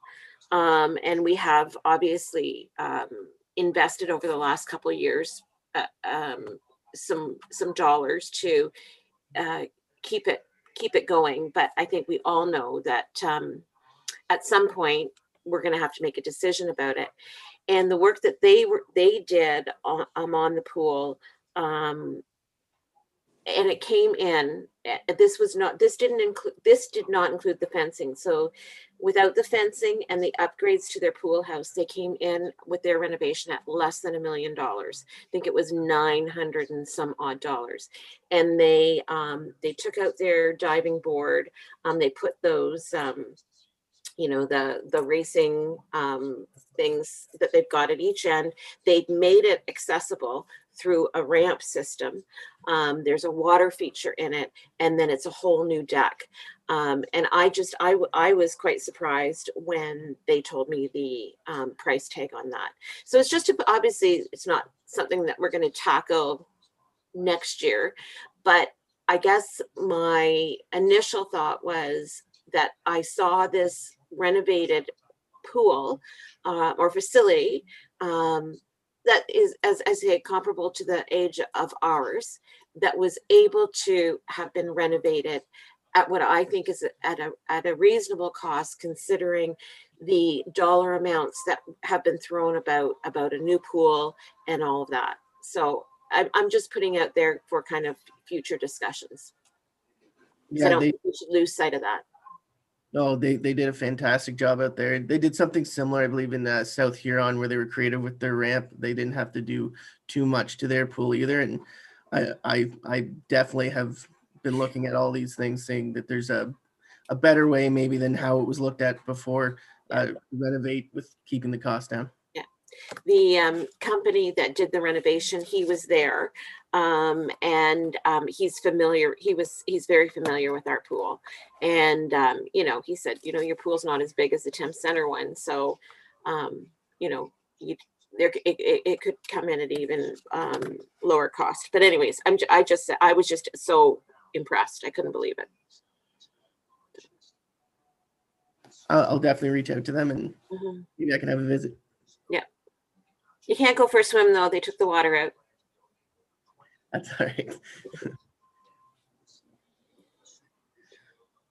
So moving on, part of efficiency and strategic direction for enhancement of services, there's booking softwares out there that that speak to Keystone and allow people access online, and eventually we can make a move to online payment. North Middlesex currently has gone through a process where they have decided to implement Perfect Mind software for booking for facilities, and this software, it has the capabilities for tracking, for forms, for registration contracts for everyone's, for specific users even. So those users, you can go online and see what all your bookings are, see what the availability is yourself. So that could be an efficiency for us here, as a lot of time gets taken out of just even looking up the facility calendar. It's staff, they have sometimes, they don't have access to Keystone. This would be a cloud-based software. So we sat through a presentation with North Middlesex to see what this was, as we've looked at the fact that through partnerships in municipalities, maybe there's an opportunity for cost savings, and there would be if we went in together on this software. What the software has right now too for point of orders, POS systems, and just even like registrations, it's way more tracking for us. It eliminates paper almost completely, and it keeps records for us to easily access. And I think this software could very well improve our enhancement of services and accessibility to residents.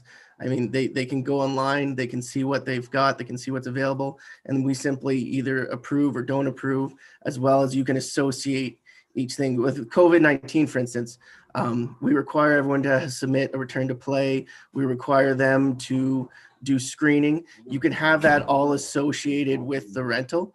And so when they come in and they book a facility, they have to check mark off that they've filled out that form, and that form can be put on a PDF on the software, and we have access to all of that.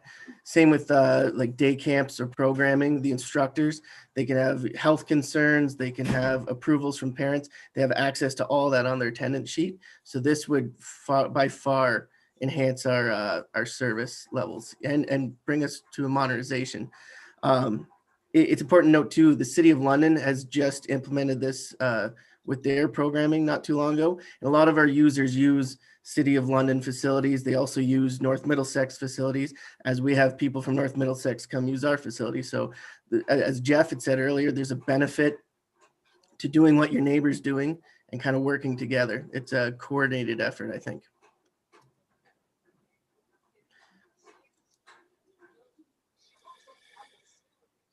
Any questions on that? I think it makes sense. If Keystone doesn't have what you need, then if that works with Keystone and there's partnerships available, then yeah. The key thing is the online component where people have access, and even the facility calendar, because I know Keystone has a pretty I don't want to say outdated, but it's a very problematic online calendar service. So in order to add this service to our residents, I think this would be a very smooth, efficient way to do it. Now, will this tie in with any online payment systems that Catherine may be looking at? Is there, so we don't have numerous systems, would that work for finance as well, for payments of utilities and so forth? Right now, so there's definitely room to grow on this program. They didn't want to muddy up things, but they did mention there is ways in the future that you could tie it all onto the one program. So you could go online and, you could book ice at the Lucan Arena, pay your water bill, pay your property tax. It's not quite there yet, but it is something that could happen in the future. And the key thing is that it does talk to Keystone, which is very important. I don't know, Catherine, do you want to speak on anything from the accounting side of it? I only saw it for a few minutes there where it does connect. So they would replace our facility schedule within Keystone. So all our billings and everything would happen in Perfect Mind, and then have all the benefits that Paul already explained. As far as online payments, we don't have that in our future at this, like the near future, but it could be something if we have to look into that further if we want to explore using credit cards or what that looks like for us. So I think that could happen in the future. I'm not sure the extent of the water collections and taxes on that, but that wouldn't be anything in the near future, be down the road for sure, perhaps, depending on how this goes. But for Parks and Rec's perspective, it'd probably benefit them. And it just, we just saw that it could tie into Keystone as what we need at a minimum. I think another key too is the ability to increase our communications. If you wanted, you can generate notifications to say anyone that rents the ice surface. We need to have a message to all of them. You can generate a letter on that. You can, for accounting purposes, you can make sure that invoices are all being sent out at the right time through everyone, like just reminders. You can set up automatic reminders. So it saves us some efficiencies, and it would save Treasury some efficiencies when they have to follow up invoicing with users. Thank you, Paul. And Catherine? There's no other questions. Moving on to the Luke and Biddulph Community Forest. This was already presented at a previous council meeting.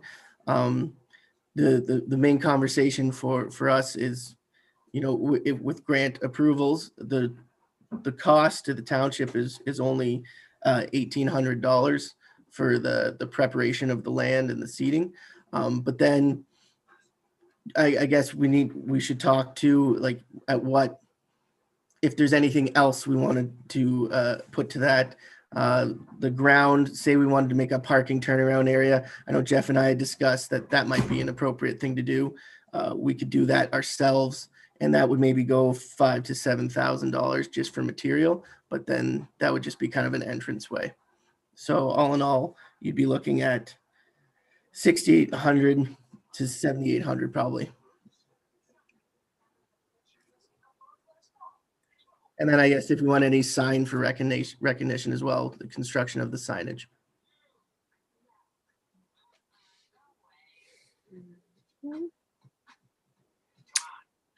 Is there any further comment on this one?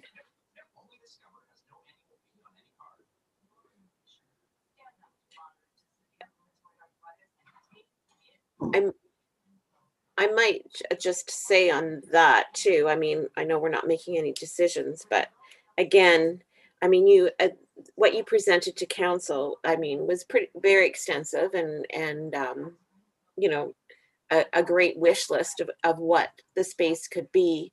But I think as we get closer to trying to figure out, you know, what a community forest would look like, I mean, think, you know, obviously public input and more of a blueprint, you know, of what it is that's being proposed. Think it's great to start somewhere, but I would also like to see kind of what that final vision would be from all of us on that, so we know what we're working towards and it's not put together piecemeal sort of thing. It's Peter again. Would there be for the efficiency fund we've mentioned in a few spots, is this, I guess, based on priorities that all the staff have put together of where efficiency funds would go? Are there other projects? You know, just wondering if there's some kind of a ranking or schedule of different opportunities, or does Parks and Rec have their own top list of what would be good use for efficiency funds, or is that kind of seen from an overview from everyone? Here's the top 10 things we want in each department, but is there ranking as to what's a priority, or if I'm clear on that? Thanks. So, Madam Mayor, if I may answer that one. Yep. So this list is prepared from the each department head prepares their own list, and then from there, Catherine then looks at, okay, where can we fund each one of these projects for? We haven't really, as a group or as senior management, haven't sat down and said, okay, we have this pot of efficiency money. What can we use that for? I think the driver here is we want to, that's a nice pot to draw from, but here's what here's what we need as a community, and here's what we need as a department, and then we figure that out from there. So it's not like we're trying to spend all our money just because we have it there. It's I think we want to be smart and make good recommendations to council to make those decisions. So that's kind of how we formulate this process here. Thank you, Ron.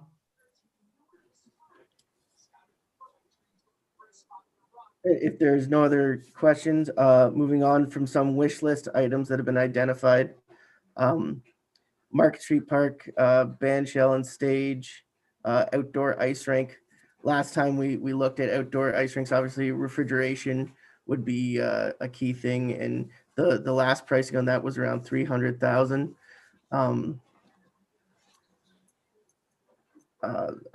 There's always, COVID has very much changed the price of product and the ease of getting it. So that price could have inflated since we last were given that estimated cost. Then again, they've also come up with new technologies. You never know, it can drop the pricing. So I think these things that we still would like to look at from a council perspective, is this something that we want to spend some more time and look deeper into?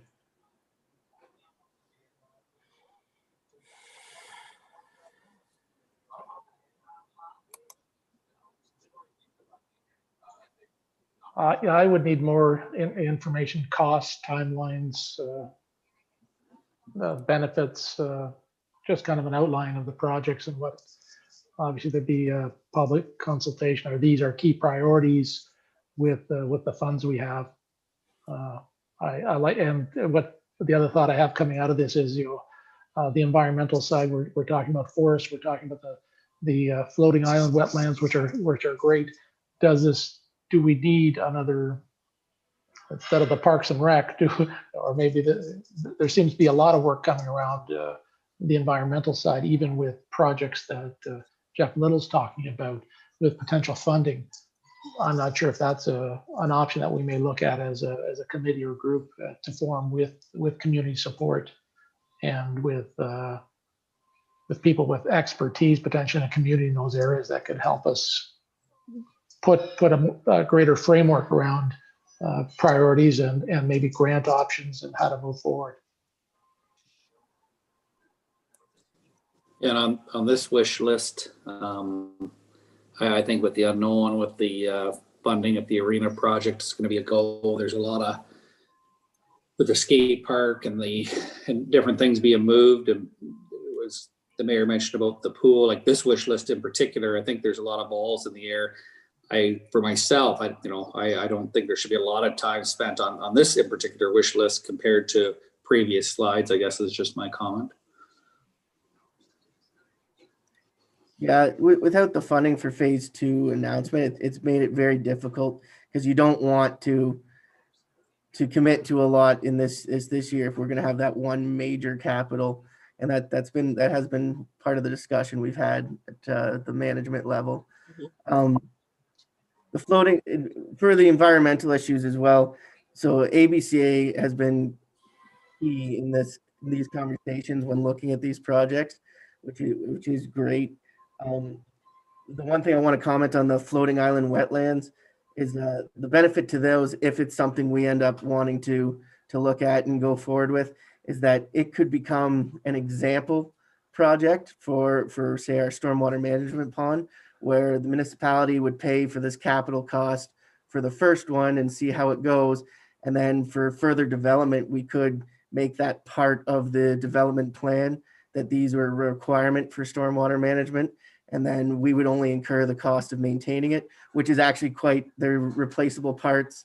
It's quite a lot cheaper than the initial capital cost. So, and the benefit to them is our impact on the Little Ausable, as our drains all feed the Little Ausable.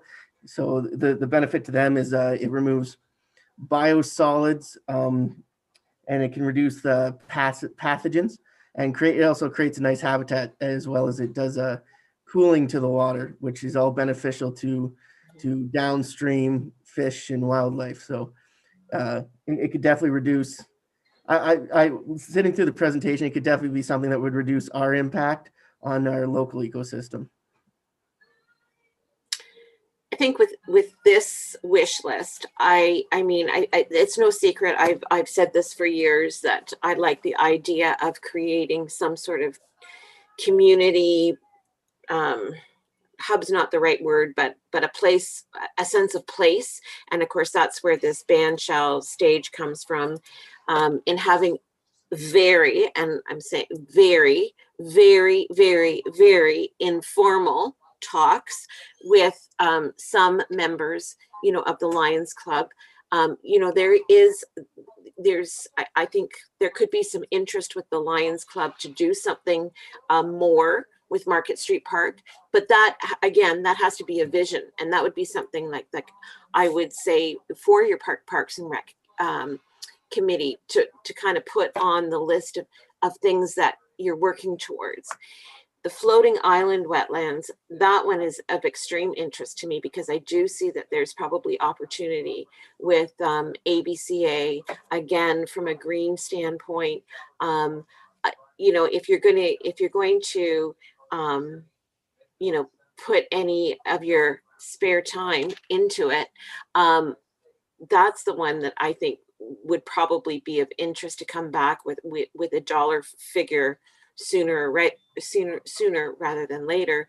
Whereas either Market Street Park or that you know, place where people can meet beyond just, you know, the arena and community center can still be on that wish list, that it's something that we're working towards. Yeah, absolutely. Thank you, Madam Mayor, through you. Key conversation I had with the Asaba Bayfield and their the Wetlands division is that they actually do a lot of projects with Luke and Badolf residents that are further on down the Little Asaba. So there's actually a potential there. We could do a partnership with those residents, the ABCA, and the municipality, which for some sort of project, it would have to be they would have to figure out all the key pieces that fit together, but there is opportunity somewhere there. Again, I mean, I think, you know, I've said it a number of times this morning, but I think that, you know, the opportunity for some funding is probably out there. And when you look at, like, if you want to talk about conservation work, I mean, all you have to do is look at what Upper Thames is doing, you know, with a number of farm properties as to how they're dealing with erosion and all that. And, you know, they're working, again, these are test plots for them. But I look at this, I look at what, you know, is that something that the ABCA could be interested in and manage. So that one is of extreme interest to me. And again, you know, from an environmental standpoint. Yeah, there's definitely has been some green initiative funding put out. So I've been actively looking just from a Parks and Rec standpoint, how somehow in our recreational lands we can do something. Yeah.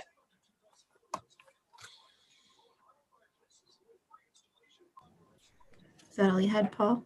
Yes, that's all I have, Catherine. Thank you.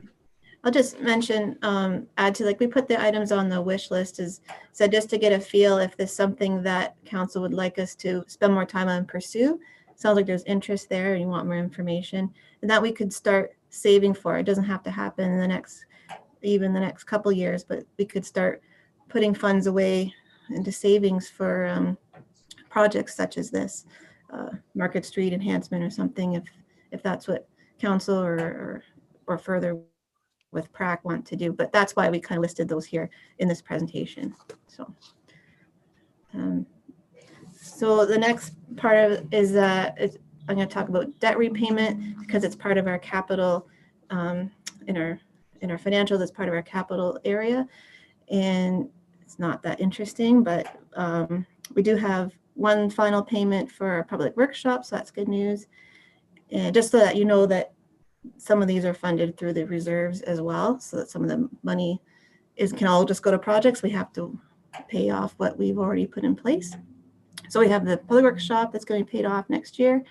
And then the township office library is ongoing for another number of years, but that's partially funded by the rent we get from the library, as well as the interest from the county, which I think was up to the first million or something like this.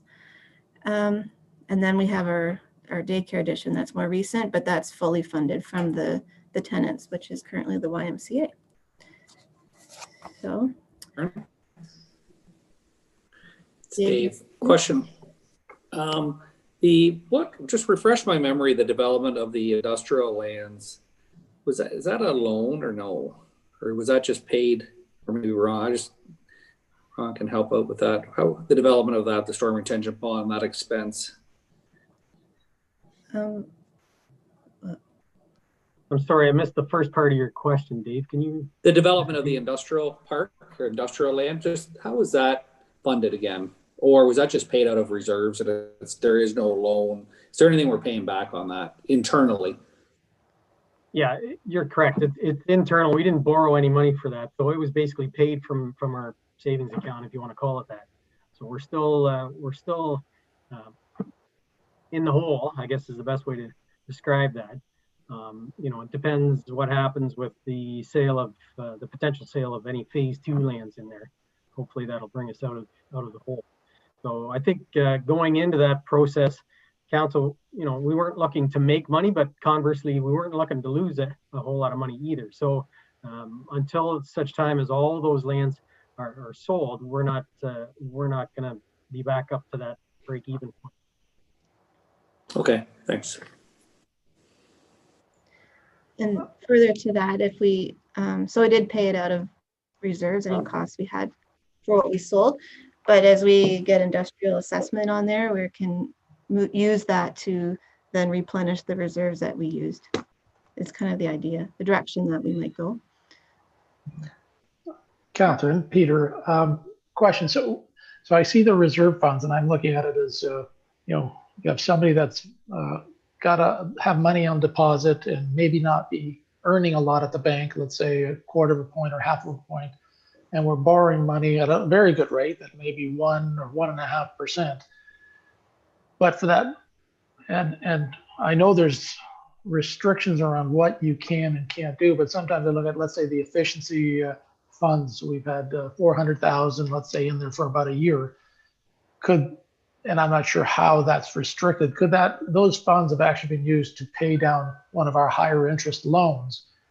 To save the 1.6% for the year, and then do we have the flexibility to reborrow at any point, so then we can actually just spend that efficiency money from the line of credit as such, so to speak? So we're actually because it's a good deal if Catherine, we give you hold the money for 0.5% and lend it back to us at 1.6. You're making a good spread on that money, so to speak.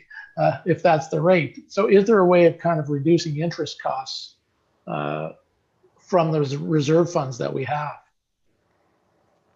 I'm not sure that with the Infrastructure Ontario loans, if you can pay them back or not quickly. I don't know. Ron can comment on that. He has his hand up. You're on mute. There we go. Sorry. Through you, Madam Mayor, to answer that question from Councillor Mastarakis, we're locked into the Infrastructure Ontario loans. So those two we're locked into. And again, this 2021 is our last payment for the Public Works building. So we are thankful that we did get a very attractive rate from Infrastructure Ontario for both of those loans. But yes, we are locked into those. So there's no prepayment, so to speak, that you can do? No. Oh, okay. Okay, thanks, Ron. Okay. Further to that, if there is opportunities that we could look at investment opportunities. Just during COVID, we didn't want to affect or take away any cash flow that we had. So that's why we didn't pursue anything of that in this year, but doesn't mean you can't look at utilizing our funds and put them in a higher earning investment in the future. Thank you, Catherine. Okay, so that's brings us to the end of what we currently have on our list. So I just want to say thank you everyone for your time today, and we'll take all your questions and comments into consideration when we're doing the next phase of the budget planning. But if anyone else has anything, other further comments or questions, then now's the time, or we can move on to recommend accepting this report for information. Okay, any other final questions or comments from council?